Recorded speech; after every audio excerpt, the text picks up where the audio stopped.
Дараагийн мэдээг танилцуулъя. Украинд дэмжлэг үзүүлэх зорилготой Европын болон НАТО-гийн орнуудын эвсэл бол Парист хуралдсан байна. За пүрэв гарагт болсон энэхүү уулзалтанд НАТО болон Европын холбооны гишүүн 30 гаруй орны төрийн тэргүүнээр за мөн бусад албаны төлөөлөгчд бол оролцсон байна. За энэ удаагийн уулзалтын гол зорилго нь бол Украинд тусалцаа үзүүлэх. За сүүлийн үед Америкийн нэгдсэн улсын жуучлаар өрнж байгаа хилэлцээрийн хүрээнд Украинд ямар дэмжлэг үзүүлэх талаар улс орнууд авч хэлэлцсэн байна. За энэ удаа ярьсан гол асуудал нь бол Франц, Их Британий дэмжлэгтэйгээр Оростой их тайвны гэрээ байгуулсан тохиолдолд Украинд сэргээ байршуулах юм төлөвлөгөөг бол голчлон ярилцсан. За Франц, Их Британий хувьд бол энэхүү төлөвлөгөөгөө үргэлжлүүлэн хэрэгжүүлнэ гэдгийг бол мэдэгдэж байгаа.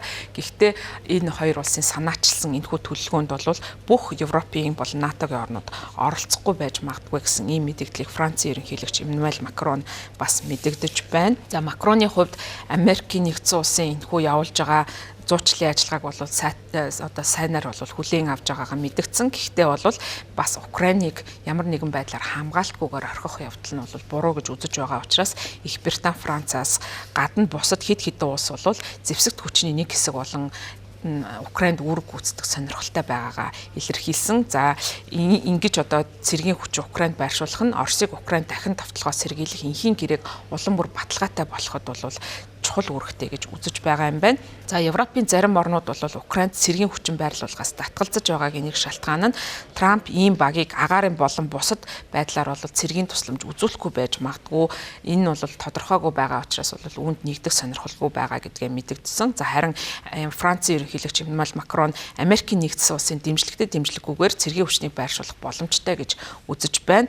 За одоогийн байдлаар бол хүйтэн дайны дараа цэргээд цөөсөн байгаа Европын орнууд бол дахин зэвсэглэх ийм үйл явцад бол орж байгаа. За тийм учраас бол цаашдаа Оросын холбооны улсын давталгааг найдвартай хэмжээнд саатуулах хүчин бол Европын холбоонд хэрэгтэй гэж үзэж байгаа юм байна. За Их Британий албаны хүмүүсийн тооцоосноор дунджаар бол 10,000-аас 30,000 цэрэгтэй байж иж Оросын давталгааг саатуулах боломжтой гэж үзэж байгаа. За тэгээд Их Британий ерөнхий сайд Стамир офисоос бол мэдээлэл гаргасан. За Европ болон бусад орны цэргийн төлөвлөгчд бол нисэх онгоц, танк, цэрэг, тагнуул, логистик зэрэг Европын бүх хүчин чадал дээр тулгуурлан бол дээрх армийн тооцоо гаргаж байгаа гэж мэдэгдэж байна. За энэхүү Оросын холбооны улстай байгуулсан их тайвны гэрээ батлагдсан гарсан тохиолдол бол Украинд цэргийн хүчин байрлуулах асуудал дээр бол зарим улс байр сууриа оёл тод илэрхийлсэн байна. Жишээлх юм бол Грек улс бол цэрэг илгээхээс татгалзаж байгаагаа шууд мэдгдсэн.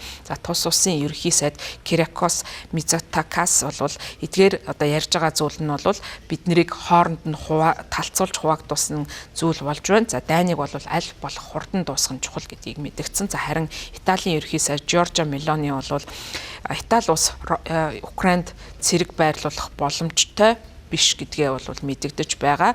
За харин энэ гал зогсох асуудал дээр Америкийн нэгдсэн улсыг бид нар дэмжиж ажиллах ёстой. Дараагийн ийм асуудал хилцүүлэх уулзалтанд Америкийн тарлыг урьж оролцуулах нь чухал гэдгийг бол онцолсон. За мөн энэ удаагийн дээд хэмжээний уулзалтын оролцогчдын нэг ярьсан зүйл нь бол Оросын холбооны улсад тавьсан эдийн засгийн хориг арга хэмжээтэй холбоотой асуудлуудыг ярилцсан. За энэ удаагийн уулзалтад оролцогчид бол цаашдаа ч гэсэн энэхүү эдийн засгийн хориг арга хэмжээг үргэлжлүүлэх ёстой, бүр цаашлаад чангатгах арга хэмжээг авах ёстой гэж үзэж байгаа. За ингэж байж Оросын холбооны улсыг бол гэрээ хилцээ хийх, гал зогсох асуудал дээр бол буулт хийлгэж чадна гэж үзэж байна.